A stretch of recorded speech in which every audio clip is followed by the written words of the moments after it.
Olá a todos, sejam muito bem-vindos ao nosso canal Mais África, o espaço de entrevistas do nosso magazine online dedicado ao continente africano. Neste canal, procuramos dar voz a personalidades que têm histórias incríveis ou laços profundos com o continente africano. Estamos aqui para desvendar a África, não apenas para os africanos, mas também para o resto do mundo. Antes de iniciarmos, não se esqueçam de subscrever o canal e carregar no sininho para ficarem a par das próximas entrevistas. Na grande entrevista de hoje, vamos estar com o presidente do PAIGC.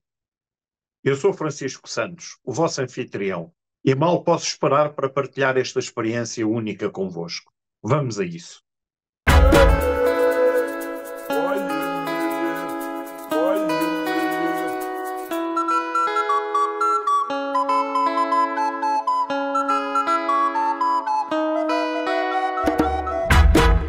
Senhor Engenheiro, muito obrigado por ter aceito o convite Mais África para fazer esta entrevista.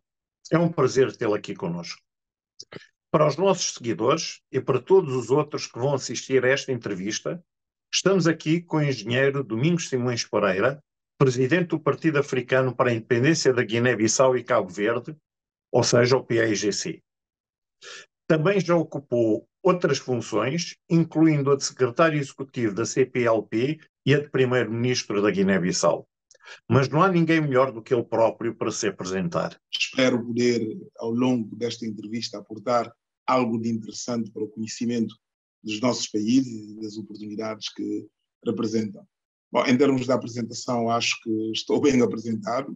Iria acrescentar simplesmente que tenho uma formação de base em engenharia civil, apesar de, provavelmente, nos últimos tempos, ser conhecido mais noutros domínios. É isto. Eu ficava por aqui em termos da apresentação. A primeira pergunta desta entrevista é simples.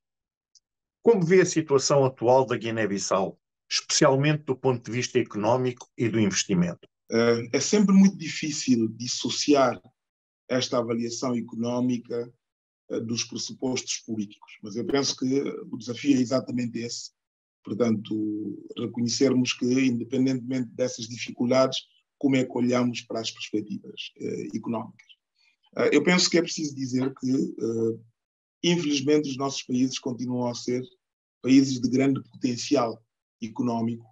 A grande dificuldade tem sido a conversão desse potencial em realidades concretas, em ganhos concretos.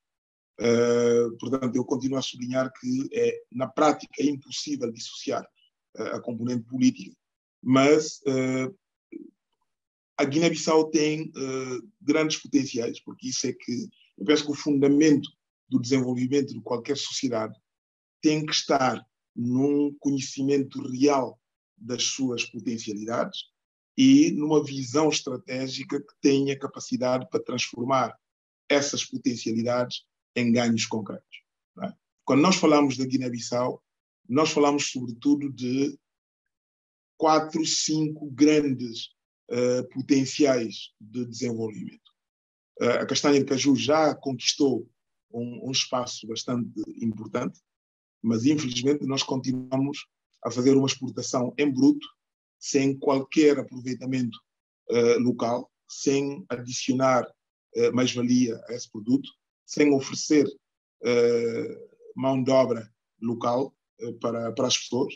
O que se oferece é residual a nível interno e, portanto, nós exportamos emprego para a Índia e para outros espaços, mas um dos primeiros produtos em termos do potencial da Guiné-Bissau é a castanha de caju. Depois temos o turismo, portanto, quem conhece a Guiné e sabe que temos um arquipélago de mais de 80 ilhas, com 30 das quais com potencial para serem habitadas, portanto, oferece um potencial enorme.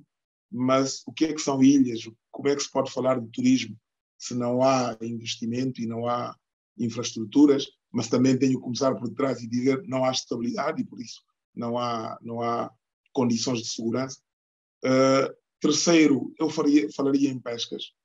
É daqueles setores que demonstrativos da grande dificuldade que nós temos em articular o nosso potencial para ganhos efetivos. Para nós continuamos a ter um país com uma grande plataforma em termos de pesca, mas que resume a atividade pesqueira na emissão de licenças.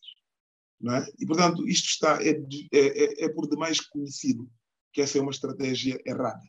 Não é? Nós não podemos expurgar todo o nosso potencial concedendo licenças de pesca a outras entidades que vêm explorar o nosso potencial e sem criar uma indústria local que possa favorecer o seu melhor aproveitamento.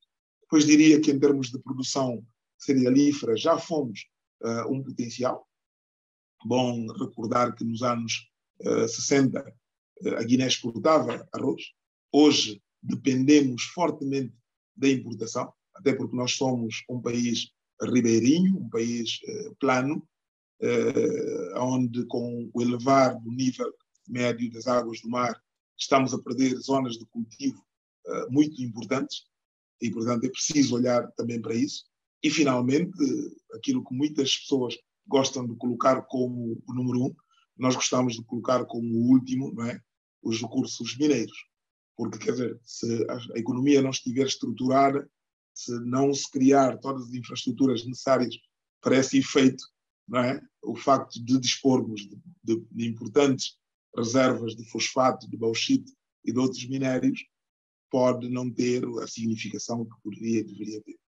Portanto, é este o quadro em termos de potencial que o país dispõe. Mencionou o grande potencial da Guiné-Bissau, como o turismo e a pesca, e também as questões da falta de transformação de produtos de exportação, tal como o caju. Na sua opinião, quais seriam as medidas concretas que precisariam de ser tomadas para transformar esse potencial em desenvolvimento real? Eu penso que, para além de poder partilhar consigo as medidas que eu tomaria, eu estou em condições de dizer as medidas que nós tomamos em 2014 para realmente convocar a nação guineense a virar a página e sermos capazes de, como acabou de dizer, sair do potencial para o real, para a sua concretização. Bom, desde logo é preciso lembrar, porque aqui o tal pressuposto da estabilidade é incontornável.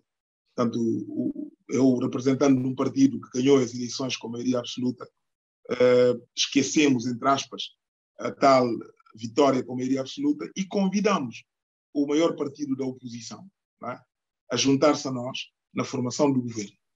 Bom, e saindo desta parte política, dizer o seguinte: nós, quando começamos o exercício que conduziu à elaboração do nosso plano estratégico operacional, que foi batizado com o nome de Terra Branca, o primeiro spreadsheet, a primeira folha de análise que nós apresentamos foi a relação entre o quadro de instabilidade e o crescimento econômico, para demonstrar que aquilo que muitas vezes em termos políticos e sociais nós temos tendência de pensar que, pronto, grandes revoluções, grandes mudanças em termos políticos vão abrir provavelmente grandes perspectivas, em termos económicos tem sido realmente um desastre. E, portanto, na altura nós dissemos de forma muito clara: se há alguém na Guiné que pensa que tem a obrigação de nos salvar, é bom que compreenda que essa salvação tem se redundado no afundar do país. E, portanto, é preciso, de uma por todas, que todos estejamos alinhados com a estabilidade. Porque só com estabilidade nós criamos a confiança necessária para que haja um quadro económico favorável ao crescimento. A seguir a esta constatação, nós dissemos de forma muito clara que nós precisávamos atacar as assimetrias mais fortes que a sociedade enfrentava. Vou dar 2, 3 exemplos. Nós, em 2014, enfrentámos a situação em que não havia escolas, não havia, os anos eram anos nulos, como agora voltaram a ser. Toda a nossa infraestrutura sanitária estava num colapso. E, portanto, nós dissemos: nós precisamos de um plano de urgência. E é um plano de urgência que nós temos que implementar num período não superior a um ano, para criar aquelas condições, porque eu penso que todos compreendemos que é impossível dizer a alguém que tem fome: vamos parar e vamos pensar. Não, ele tem fome, tem que comer primeiro. Então nós criamos um programa de urgência que foi implementado num período de 6 meses para nos dar o leverage, almofada necessária para podermos realmente refletir sobre o nosso plano estratégico. E foi no final desses 6 meses que nós aparecemos com um plano estratégico. E por que o plano estratégico é importante? Porque é importante ter uma visão de para onde é que nós estamos a convocar a nação, para onde é que nós queremos que a nação se convirja, não é? Porque se não estivermos na mesma página, não é? As diferentes entidades, seja do poder legislativo, seja do poder executivo e mesmo do poder judicial, terão dificuldades em poder criar o consenso nacional necessário para atrair o investimento estrangeiro. Portanto, esta componente foi realmente muito importante. E quando nós iniciamos o processo de elaboração do tal plano estratégico, nós abrimos as portas para que não fosse um exercício do governo. Nós convocamos todas as competências nacionais, não é? Que estavam no país ou estavam fora do país para nos ajudarem a refletir o país. E nós colocamos, no fundo, 2 questões, no máximo 3 questões. A primeira foi dizer que são os próprios guineenses, são nós próprios que, convidados a falarmos do nosso país, começamos sempre por aquilo que é o mais fatídico, não é? Um país de golpes de Estado, um país de narcotráfico, um país de guerras sucessivas, de conflitos. E nós dizíamos que, para atrair o investimento, é preciso encontrar uma história diferente, uma história que seja capaz de atrair. Sobretudo sabendo que essa história existe. Essa Guiné-Bissau positiva existe. Agora, é preciso ser convincente em relação à história que nós queremos contar e encontrar os parceiros corretos. Foi nessa base que, tendo a presença de nomes eminentes da Guiné-Bissau, como o Carlos Lopes, como o Paulo Gomes, como muita gente que veio de várias proveniências, num exercício que envolveu sociedade civil, governo, todas as entidades interessadas nesse exercício, incluindo o poder local e autoridades religiosas, nós concluímos que aquilo que a Guiné-Bissau tinha de mais importante para dar ao mundo, aquilo que nós podemos dizer que sem a Guiné-Bissau o mundo seria diferente, era e é a nossa biodiversidade. Vou aqui mencionar só 3, 4 exemplos. Um primeiro exemplo. Somos praticamente o único país do mundo que tem cerca de 26% do seu território nacional constituído por zonas protegidas. Zonas protegidas.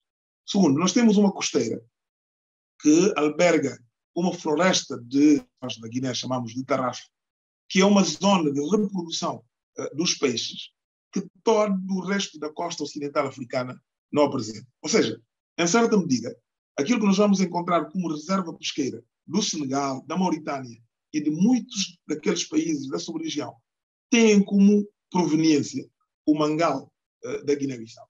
E, portanto, nós, partindo desse pressuposto, entendemos que todas as políticas que nós vamos desenvolver têm que ter um ponto de convergência no sentido da proteção da nossa biodiversidade. Primeira questão. A segunda que nós fizemos na altura foi de perguntar a nós próprios qual é a aspiração do guineense. Porque é impossível ganhar uma corrida que a gente não sabe onde é que fica a meta. Então, o que é que o guineense pretende? E é com base nisso que nós fomos capazes de, ouvindo todos os intervenientes. Aí não houve o exercício virado para o intelectual, ou o homem da praça, ou o homem do campo. Foi um exercício integrado, onde todos exprimiram as suas aspirações. E aqueles mais experimentados nestas formulações ajudaram-nos a fazer um consenso na formulação daquilo que é a aspiração do cidadão guineense normal. E, portanto, e foi a formulação que dizia: nós temos que partir de uma base de estabilidade para promover uma gestão administrativa correta, transparente e que seja capaz de potenciar ou de utilizar os nossos potenciais para um desenvolvimento integral que coloque a mulher e o homem guineense no centro dessa atenção. E foi por isso que, ao ter formulado essa visão estratégica, nós dissemos que era importante conhecer os pilares de desenvolvimento, os pilares de crescimento da nossa economia, que eu acabei de descrever, mas também precisávamos conhecer quais são os fatores catalíticos, fatores como a energia, fatores como o desenvolvimento numérico, portanto, a componente de informação, mas ter também a componente social para poder, de facto, enquadrar o homem e a mulher guineense no centro das atenções. Este o quadro, esta a visão, pode não ser a mais, sei lá, a mais brilhante, mas é uma visão partilhada pelos guineenses e era importante, a nosso ver, que num período mínimo de 5 a 10 anos nós já fôssemos capazes de manter esse percurso e continuássemos a convidar todos os guineenses a participarem desse processo. Esta entrevista está a ser muito interessante e eu tenho a certeza que vocês, desse lado, também a estão a achar interessante. E é exatamente por isso que eu vou aqui lembrar uma coisa. Não se esqueçam de assinar o canal, porque ao assinarem o canal e também ao clicarem aqui no sino, vão receber informações das próximas entrevistas e eu tenho a certeza que vão estar ansiosos por elas. Voltando às perguntas. Mencionou a importância de mudar a narrativa da Guiné-Bissau. Como parte dessa mudança e considerando a estabilidade como base, que projetos estruturantes acredita serem necessários criar para ter um impacto significativo e que poderiam ser veículos para mudar essa narrativa e melhorar as condições de vida das pessoas no dia a dia? Olha, eu penso que, como vinha dizendo, já mencionei o nosso programa de urgência, que tinha a ambição de ser implementado de 6 meses a 1 ano. Falei do nosso plano estratégico, que é a visão de médio e longo prazo. Entre esses 2 programas, nós apresentamos um programa que chamamos de programa de contingência. E qual é a intenção do programa de contingência? É superar as dificuldades básicas em relação ao funcionamento das escolas, dos hospitais, da energia, o pagamento dos salários, aquelas questões mais prementes. Nós entendemos que é preciso reconquistar a confiança do guineense. E para conquistar a confiança do guineense, de todos os setores e de todas as esferas da atividade, é preciso promover uma administração transparente. Uma administração que dê garantias ao cidadão guineense de uma utilização criteriosa e de acordo com as regras estabelecidas dos seus rendimentos. E, portanto, para além de outras reformas que eu podia estar aqui a mencionar, nós trabalhamos fundamentalmente na criação de uma plataforma que devia permitir que todos os guineenses no país e na diáspora pudessem ter acesso a qualquer momento do dia ou da noite a toda a informação que tivesse a ver com contratações públicas. Porque é importante que o cidadão guineense faça confiança àqueles que estão a fazer o exercício da governação. Porque só assim nós conseguimos realmente aglutinar toda a nação num único sentido. E essa plataforma começou realmente a ser criada.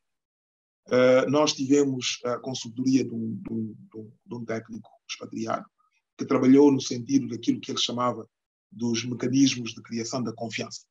E nós pensamos que isso é muito importante. Agora, indo concretamente aos projetos, porque eu penso que é estabelecendo essa base que nós passamos a ter condições de poder fazer os investimentos de transformação de que a nossa sociedade necessita.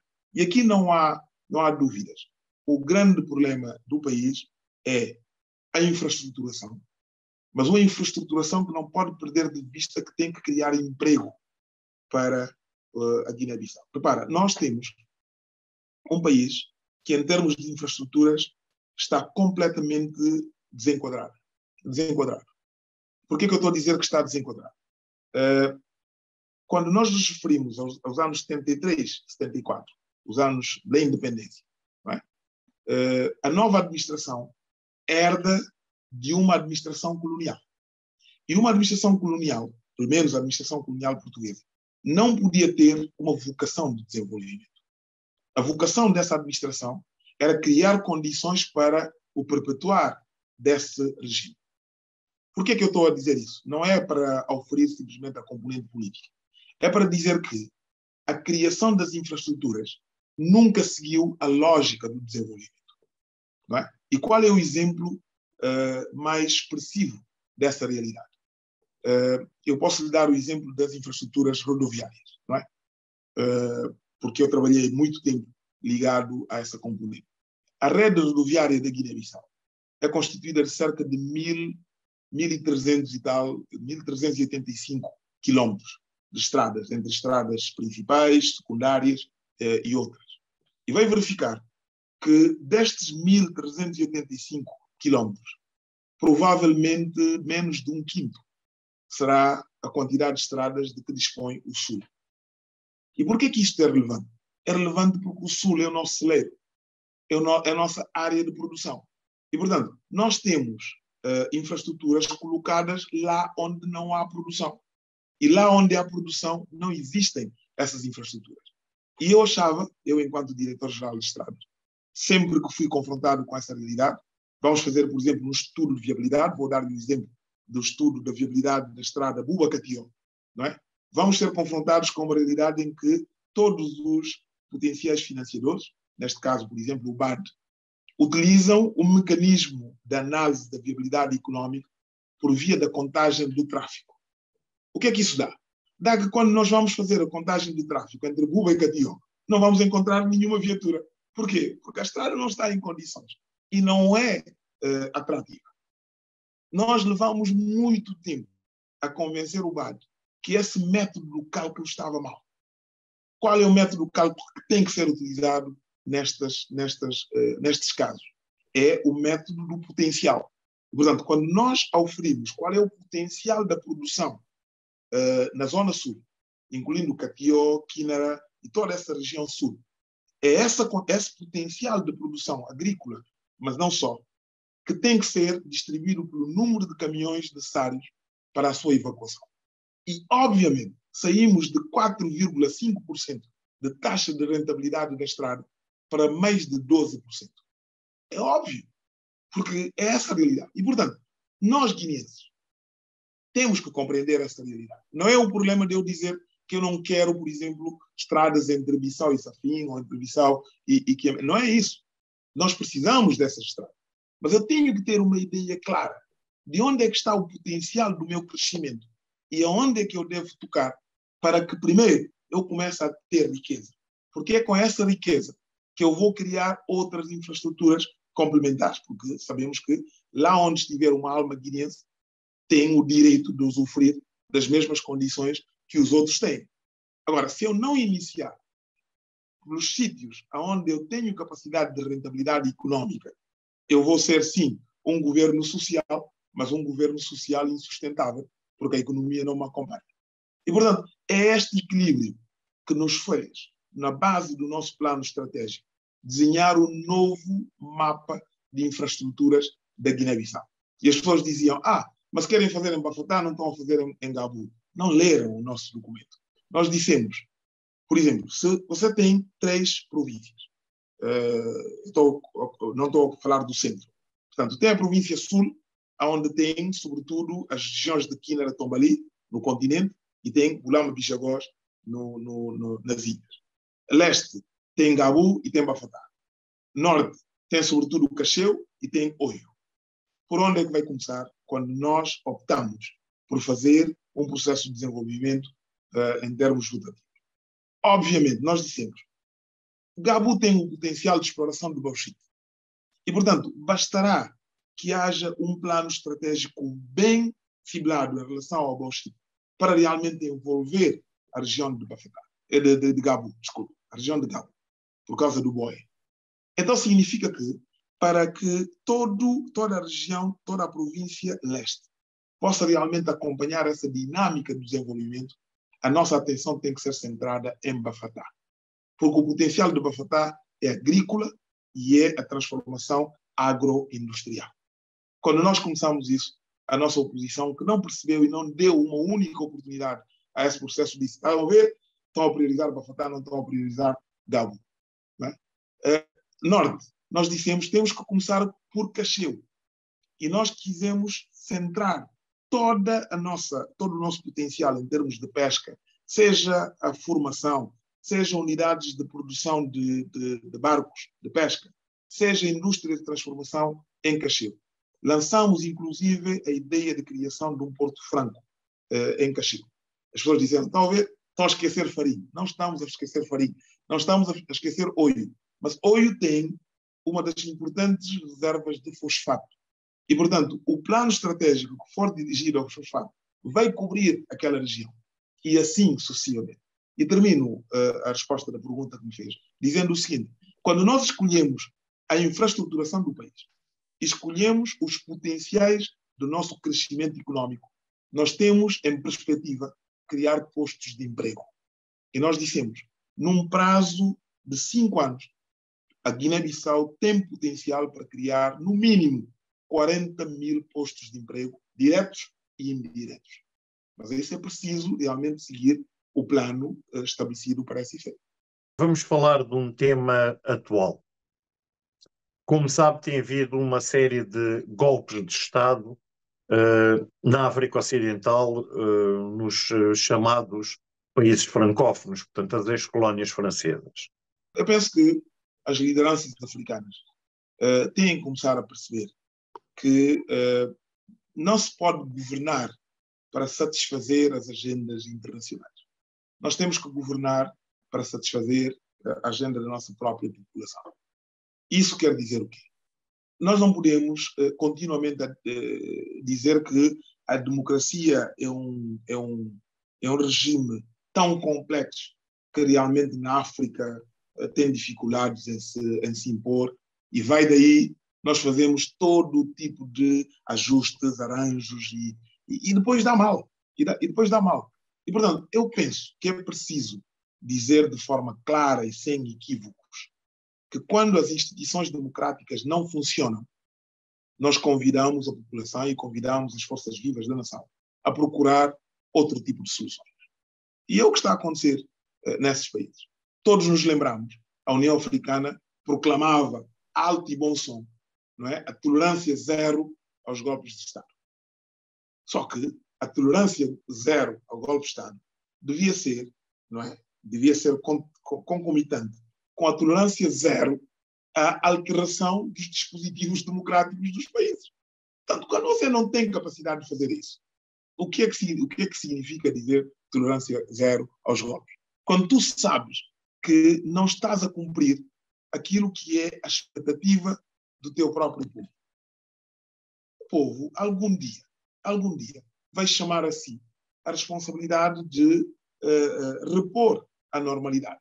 Pode correr mal, mas a intenção é sempre de voltar ao ponto de partida e ver se conseguimos realmente endireitar o pepino que nasceu torto. Normalmente dá mal, mas é essa normalmente a intenção. Portanto, eu quando digo que é preciso governar para dentro, o mecanismo de prestação de contas, que é fundamental no exercício democrático, tem que ser feito numa perspectiva de responder à exigência do nosso próprio povo. Isso é fundamental. Como é que vê esta situação destes consecutivos golpes de Estado e já agora também da situação de alguns presidentes de alguns destes países terem alterado as constituições para poderem executar um terceiro mandato? O desenvolvimento, a paz, a estabilidade são produtos que resultam de investimentos. Investimentos humanos, investimentos financeiros, investimentos no diálogo, investimentos. E, portanto, nós não podemos simplesmente rezar e esperar que todos esses atributos apareçam por si só. Não vão aparecer. Não é? Se Amílcar Cabral e os combatentes de liberdade da pátria não assumissem o combate para a independência não acontecia. Podia acontecer outro tipo de independência. Mas a autodeterminação e a independência total e incondicional do nosso país não tinha acontecido. E, portanto, nós temos a responsabilidade de lutar para que haja um Estado de direito democrático na Guiné-Bissau. Repara, sou Domingos, estou a falar e estou a defender uma determinada tese. Isso não deve levar ninguém a pensar, bom, se eu tirar o Serifo e colocar o Domingos, já não haverá necessidade do controle. Não, haverá sempre necessidade do controle. E, portanto, nós temos que colocar regras tão transparentes e tão objetivas que qualquer um que chegue a esse sítio tem que cumprir as regras de jogo que estão estabelecidas. Se achamos que, tal como os outros povos do mundo, merecemos viver em paz, em estabilidade, construir um país que albergue o seu povo e crie condições, porque eu costumo dizer que não pode haver outro paraíso no mundo para o guineense que não seja a Guiné-Bissau. E, portanto, das duas, uma. Ou queremos e estamos dispostos a investir para transformar a Guiné-Bissau no nosso paraíso, ou então não podemos continuar a culpar outra gente de não nos oferecer aquilo que eles oferecerem a si próprios. Mas eu acredito no guineense, acredito na nossa capacidade de resiliência. Provavelmente o que está a durar é chegar à conclusão de que não há, de facto, almoços grátis. E, portanto, se queremos que o almoço seja bom, vamos ter que plantar, vamos ter que regar, vamos ter que colher, vamos ter que cozinhar e, no final, servir realmente o tal almoço que nós todos queremos, no qual nós todos queremos participar. Muito obrigado. Tem sido um prazer estar aqui consigo. Para concluirmos esta entrevista, pode dizer-nos qual é a visão que tem para a Guiné-Bissau nos próximos 5 a 10 anos? Disponível quando acharem que vale a pena e que os ouvintes, os acompanhados. Agora, posso lhe garantir que eu serei um ouvinte e um consumidor atento, não é, da vossa plataforma e da vossa página, porque tem qualidade e porque faz falta ao nosso espaço de debate. Mais uma vez, muito obrigado por ter acedido a dar-nos esta entrevista. Foi um prazer estar aqui consigo e, quem sabe, até uma próxima oportunidade. Como eu sei que gostaram, eu acredito que vão querer seguir as próximas entrevistas. Portanto, não se esqueçam, muito importante, cliquem no sino para receber a informação quando for publicado um novo vídeo. De momento, ficamos por aqui. Agradecemos a todos por terem estado a assistir e para a próxima, cá vos esperamos.